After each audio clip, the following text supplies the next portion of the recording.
ప్రభు నామమున అందరికీ వందనాలు. ఈరోజు దేవుని వాక్యము నుంచి ఒక చిన్న అంశాన్ని మనము నేర్చుకుందాము. అంశము పేరు ఏమిటంటే 10 ఆజ్ఞలు దేవుడు ఇశ్రాయేలు జనాంగానికి ఇచ్చాడు. ఈ 10 ఆజ్ఞలలో ప్రధానమైన ఆజ్ఞ ఏది అని శాస్త్రి అడిగినప్పుడు ప్రభు అయిన యేసుక్రీస్తు చెప్పినటువంటి ఈ సూత్రాలలో మనము 2 సూత్రాలను మనము మొదటి భాగంలో నేర్చుకున్నాము. మరి మిగిలిన 2 సూత్రాలు కూడా మనము ఈ భాగంలో నేర్చుకుందాము. కాబట్టి మార్కు సువార్త 12వ అధ్యాయం 30వ వచనాన్ని మనము చూసినట్లయితే ఒక మాట మనకు 28 నుంచి కూడా మనం చదువుకుందాం ఒకసారి. శాస్త్రుల్లో ఒకడు వచ్చి వారు తరకించుట విని ఆయన వారికి బాగుగా ఉత్తరం ఇచ్చినని గ్రహించి ఆజ్ఞలన్నిటిలో ప్రధానమైనది ఏదని ఆయనను అడిగెను. అందుకు యేసు ప్రధానమైనది ఏదనగా, ఓ ఇశ్రాయేలు వినుము, మన దేవుడైన ప్రభువు అద్వితీయ ప్రభువు, నీ పూర్ణ హృదయముతోనూ నీ పూర్ణ ఆత్మతోనూ పూర్ణ వివేకముతోనూ పూర్ణ బలముతోనూ నీ దేవుడైన ప్రభువును ప్రేమింపవలననేది ప్రధానమైన ఆజ్ఞ. ఈ ప్రధానమైన మొట్టమొదటి ఆజ్ఞలోన 4 సూత్రాలు పెట్టాడు. ఈ 4 సూత్రాలలో మనం 2 సూత్రాలు మొదటి భాగంలోన మనం మాట్లాడుకున్నాం. అంటే దేవుణ్ణి ప్రేమించడము అంటే అరాకొర అనేటువంటి విషయము కాకుండా మన హృదయంలోన సంపూర్ణంగా దేవునికి మాత్రమే స్థానం ఇస్తూ, మరి పరిశుద్ధాత్మకు కూడా మన హృదయంలోన స్థానాన్ని ఇచ్చి మనం నెరవేర్చినప్పుడు ఈ 2 సూత్రాలు మనము నెరవేర్చినట్ట. ఇక్కడ 3వ సూత్రం ఏముంది ఈ 30వ వచనములోన అని మనము ఆలోచన చేసినట్లయితే, పూర్ణ వివేకముతోనూ పూర్ణ బలముతోనూ నీ దేవుడైన ప్రభువును ప్రేమింపవలనన్నదే ప్రధానమైన ఆజ్ఞ. పూర్ణ వివేకం, పూర్ణ బలం అంటే ఇక్కడ ఈ 2 పాయింట్లు మనం ఈరోజు నేర్చుకుందాం. పూర్ణ వివేకం అంటే ఏమిటిది అని మనం ఆలోచన చేస్తే తెలివి. పూర్ణ వివేకం అంటే తెలివి, జ్ఞానము అంటాం కదా. ఈ లోకంలో మనం చూసినట్లయితే ఎంతోమంది ఎన్నో రకాలుగా వాళ్ళ తెలివితేటలను ఉపయోగించి కొన్ని మనకు శాస్త్రవేత్తలు మనకు కనిపిస్తారు. అంటే వాళ్ళ జీవితాన్ని మొత్తం కంప్లీట్ ఖర్చు పెట్టి కొన్ని కనుగొంటారు కదా. ఇప్పుడు మనము అనుభవిస్తున్నటువంటి ఒక కరెంటు కావచ్చు కదా, ఈ కరెంటు ఒక అతను కనిపెట్టాడు. ఎట్లా అంటే అతని ఎంత తెలివి ఉపయోగించాడు, ఎంత వివేకం ఖర్చు పెట్టాడు, అంత వివేకాన్ని ఖర్చు పెట్టి ఈ యొక్క కరెంటును కనుగొని ఈరోజు సమాజానికి వెలుగునిచ్చే విధంగా కనిపిస్తారు. మరి ఇంకా మనం చూసినట్లు ఒక అతని తన మైండ్ని అంతా ఖర్చు పెట్టి, అంటే తన తెలివితేటలను అంతా ఉపయోగించి ఒక విమానాన్ని కనిపెట్టాడు. ఇట్లా ఒక ట్రైను. ఇలా మనము లెక్కలు వేసుకుంటూ పోతే ఈ లోకములోన ఎన్నో రకరకాలుగా మనకి అభివృద్ధిలోనికి వచ్చావు. వీటన్నిటినీ ఎంతోమంది వారి కష్టార్జితముతో వాళ్ళ తెలివితేటను అంతా ఉపయోగించి వాళ్ళ చదువులు, వాళ్ళ తెలివితేటలు, వాళ్ళ పరిశోధనలు చేసి వీటన్నిటినీ ప్రజల ముందరికి తీసుకొని వస్తారు. దీనిని వివేకం అంటారు. దీనిని ఏమంటారు?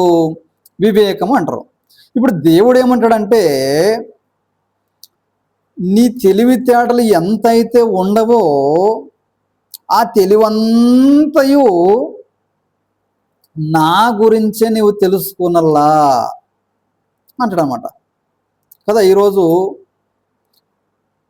మనము ఇది మీరు ఎలా కనిపెట్టారు అని ఒక వ్యక్తి దగ్గరికి మనం ఒకవేళ ఒక టీవీ వాళ్ళు కావచ్చు ఇంటర్వ్యూ చేసినట్లయితే, నా 20 సంవత్సరాల నా జీవితాన్ని నా తెలివిని ఉపయోగించి ఈ రోజు నన్ను ఇది కనిపెట్టాను, ఈ రోజు నన్ను ఇది వెలుగులోనికి తీసుకొని వచ్చాను అని చెప్తారు. నిజమే, ఇది అవసరమే మనుషులకి. కానీ అవి తీసుకొచ్చిన విధానానికంటే కూడా నీ తెలివితేటల్ని ఎక్కడ చూపించాలంటే దేవుణ్ణి తెలుసుకునే విషయములాన నీ తెలివితేటలు ఉపయోగించాలి అనే ఈ 3వ సూత్రంలోన మనకి చెప్తున్నాడు. ఒకసారి చదువు చూడండి, ఒకసారి మళ్ళా. పూర్ణ వివేకముతో నీ పూర్ణ బలముతోన నీ దేవుడైన ప్రభువుని ప్రేమించాలి. అంటే పూర్ణ తెలివితేటలతోనే, అంటే దేవుణ్ణి ఏ విధంగా మనము స్తుతిస్తే దేవుడు సంతోషపడతాడా అనేటువంటి విషయాన్ని నీ తెలివితేటలను ఉపయోగించాల.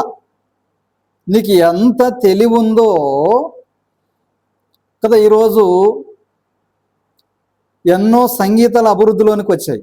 ఈ సంగీతాలు అభివృద్ధిలోనికి వచ్చాయి అని అంటే ఒక మనిషి ఒక హార్మానియము, ఒక క్యాషు, లేకుంటే ఒక డోలక్కి, లేకుంటే ఒక తబలా, లేకుంటే ఇలా మనం సంగీతంలోనికి వెళ్ళిపోతే ఎన్ని రకరకాల వాయిద్యాలు ఉండవో, మనం దేవుణ్ణి ఇలా స్తుతించాలా, దేవుణ్ణి మనం ఇలా ఆరాధించాలా, దేవుణ్ణి ఇలా మనము పాడాలా, దేవుణ్ణి ఈ విధంగా మనము ఆరాధిస్తే దేవుడు మహిమపరచబడతాడు అనేటువంటి విషయములోన రకరకాలుగా వెలుగులోనికి వచ్చావి.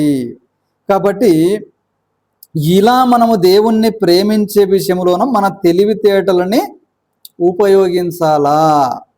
ఇది ఈ 3వ సూత్రంలోన మనకి కనిపిస్తుంది. కాబట్టి ఈ 4వ సూత్రంలోన ఏముంది?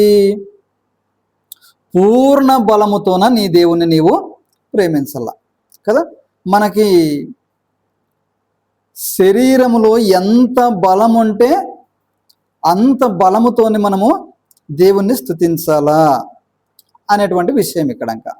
మనం అప్పుడప్పుడు మనం అంటాము, ఒక వ్యక్తి దగ్గరికి మనం వెళ్ళి ఇంత పెద్ద బిల్డింగ్ మీరు ఎలా కట్టారండి అని మనం అడిగితే అతను చెప్తాడు, అయ్యా నా కష్టమంతా 60 సంవత్సరాలు నా కష్టమంతా దీనికే దారబోశాను, అంటే నా బలమంతా ఇందులోనే పెట్టానయ్యా అంటాడు కదా. ఒక బిల్డింగ్ కట్టినటువంటి వ్యక్తి దగ్గరకు పోయి మీరు దీనిని ఎలా అంటే నా జీవితం అంతా ఇందులోనే పెట్టాను. లేదంటే ఇంకా ఒక వ్యక్తి దగ్గర పోయి మీరు ఈ ఇంత పొలాన్ని మీరు ఎలా సంపాదించగలిగారు అంటే నా జీవితాన్ని అంతా ఇందులో పెట్టానయ్యా అంటాడు కదా. మరి లేకుంటే ఇంకొక దగ్గరికి వెళ్ళి మీరు ఇంత పంట ఎలా పండించారు అంటే నా కష్టమంతా ఇందులోనే, నా బలమంతా దీనికోసం పోయింది. లేకుంటే ఇంత కుటుంబాన్ని మీరు ఎలా పోషించారు అని అంటే నా రెక్కల కష్టంతో నా బలమంతా వీరి కోసమే నన్ను త్యాగం చేశాను అని మనం ఇలా చెప్పుకుంటూ పోతే ఎన్నో ముందుకు తీసుకొని రావచ్చు. అంటే ఒక మనిషి ఈరోజు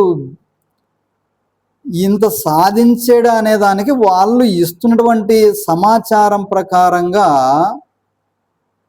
వాళ్ళకు ఉన్నటువంటి ఒంట్లో అరికాల నుండి నడినెత్తి వరకు ఉన్నటువంటి తెలివితేటలు కావచ్చు, బలాన్ని కావచ్చు, దేని కొరకు ఉపయోగిస్తున్నారు అనేటువంటి విషయం ఇక్కడ బయటికి వస్తుంది.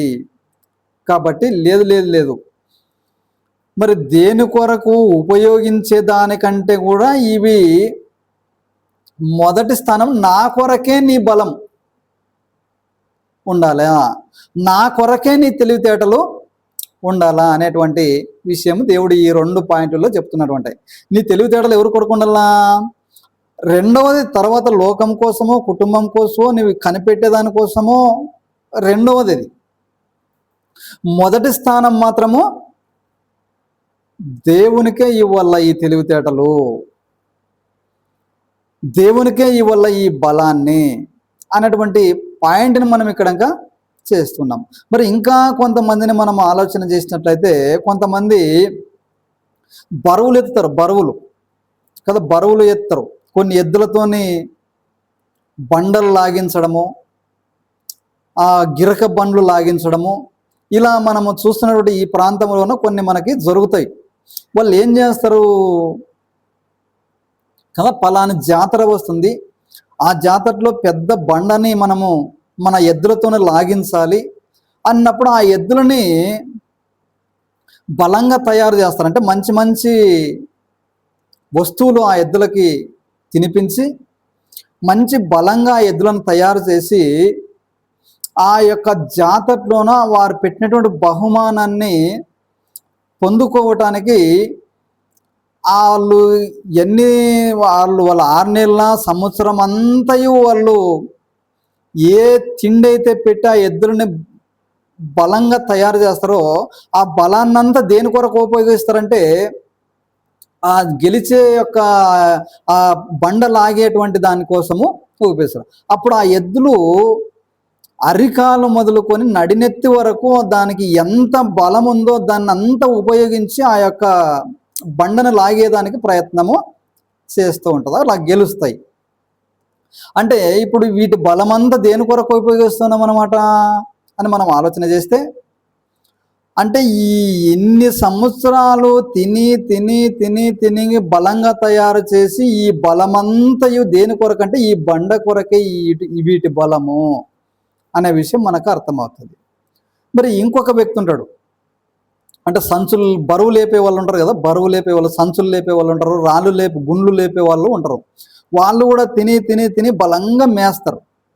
మేసి మేసి మేసి మేసి వాళ్ళ ఒంట్లో బలంగా తయారయ్యి ఆ యొక్క సంచులు బలమైనటువంటి 2 క్వింటాలు కావచ్చు, 3 క్వింటాలు కావచ్చు, ఇట్లా ఆ సంచులు బరువు ఎత్తటానికి వాళ్ళు పోతారు.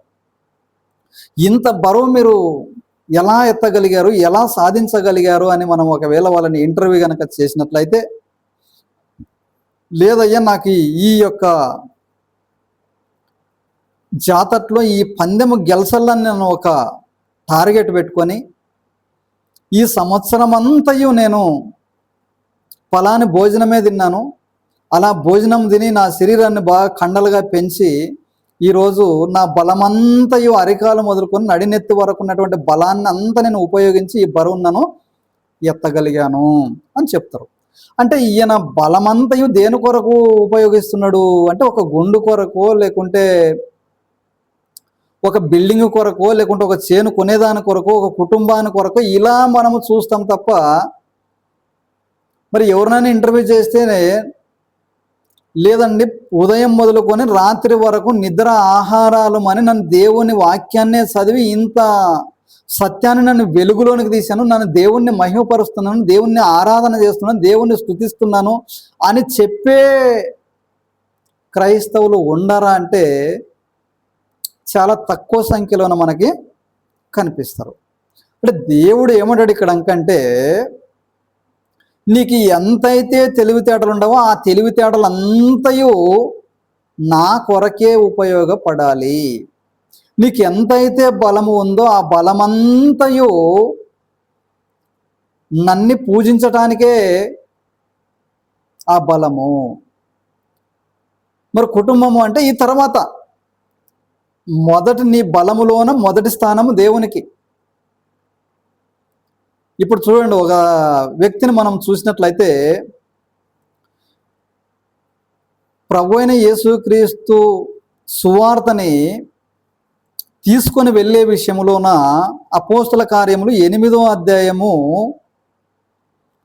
ఒకసారి మనం కొన్ని వచనాలు మనం చూద్దాం. అక్కడ ఫిలిప్పు అనేటువంటి వ్యక్తి నపుంసకుడు అనేటువంటి ఈ ఒక అతని యెరూషలేమునకు వచ్చి దేవుణ్ణి ఆరాధన చేసి తిరిగి తన ప్రాంతానికి వెళుతున్నాడు. మనకి అపోస్తల కార్యాలు మనకు కనిపిస్తుంది. ఒకసారి ఆ వాక్యం చదువుకొని మనం ముగించుకుందాము. అపోస్తల కార్యములు 8వ అధ్యాయము 26వ వచనం చూద్దాం ఒకసారి.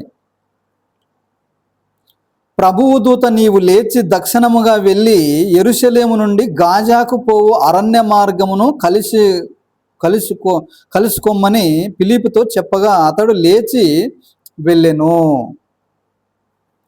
అప్పుడు ఐథియోపియుల రాణి అయిన కంతా క్రింద మంత్రి అయిన ఆమె యొక్క ధనాగారం అంతటి మీదనున్న ఐథియోపియుడైన నపుంసకుడు ఆరాధించుటకు యెరూషలేమునకు వచ్చి ఉండెను. అతడు తిరిగి వెళ్ళుచు తన రథం మీద కూర్చుండి ప్రవక్త అయిన యెషయా గ్రంథమును చదువుచుండెను. అప్పుడు 29 వచ్చిన అప్పుడు ఆత్మ ఫిలిప్పుతో నీవు రథం దగ్గరకు పోయి దానిని కలుసుకొనుమని చెప్పెను. ఇప్పుడు ఈ నపుంసకుడు అటువంటి వ్యక్తి యెరూషలేమునకు వచ్చి దేవుణ్ణి ఆరాధన చేసుకొని తిరిగి తన ప్రాంతానికి రథం మీద వెళుతున్నాడు. మంత్రి కాబట్టి రథం మీద వెళుతున్నాడు. రథం అంటే చాలా వేగంగా వెళ్తుంది. ఇప్పుడు ఒక యెషయా గ్రంథాన్ని ఆ రథం మీద ఉండి చదువుతూ ఉన్నాడు ఈ నపుంసకుడు. అది అర్థం కావడం లేదు. అప్పుడు పరిశుద్ధాత్మ ఫిలిప్పుకి ఏం చెప్తుంటే, అయ్యా, ఈ నపుంసకం దగ్గరికి నీవు పరిగెత్తుకొని వెళ్ళాలి. అతను చదువుతున్నటువంటి వాక్యం అతనికి అర్థం కాదు కాబట్టి అతనికి నీవు అర్థం చేయించాలి పోయి అని చెప్పినప్పుడు, మరి అతను ఎంతో దూరం పరిగెత్తుకొని పోయింటాడు కదా రథం మీద. ఇప్పుడు మనిషి నడుచుకుంటూ పోవాలి, అతన్ని కలుసుకోవాలంటే ఎంత సాధ్యమవుతుందా? అది సాధ్యానికి మించినటువంటి స్థితి. కాబట్టి నీవేం చేస్తావో కానీ అతని దగ్గరికి నీవు పరిగెత్తుకొని వెళ్ళాలి అని చెప్పినప్పుడు, పరిగెత్తుకొని మీరు ఇప్పుడు నీ ఒంట్లో ఉన్నటువంటి బలమంతయు ఇప్పుడు పరిగెత్తే దాని కొరకు ఖర్చు పెట్టాలా కదా. మనం చూస్తాం, పోలీస్ పరుగు పందాలలో మనం చూస్తాం కదా, ట్రైనింగ్ తీసుకున్నటువంటి వల్ల ఆ యొక్క పోలీస్ జాబులో సెలక్షన్ కావటానికి వాళ్ళందరూ ఏం చేస్తారంటే, ఈ 5 నిమిషాలు 10 నిమిషాలు టైం పెట్టి ఈ టైం లోపల పలాని ఇన్ని కిలోమీటర్లు నీవు పరిగెత్తాలని చెప్పినప్పుడు వాళ్ళ ఒంట్లో ఉన్నటువంటి అరికాలు మొదలుకొని నడినెత్తి వరకు ఉన్నటువంటి బలాన్ని కేవలము ఆ 5 నిమిషాలలో వారంతా ఉపయోగించి ప్రాణానికి తెగించి వారు ఆ యొక్క పందెములు గెలిచేదానికి ప్రయత్నము చేస్తారు.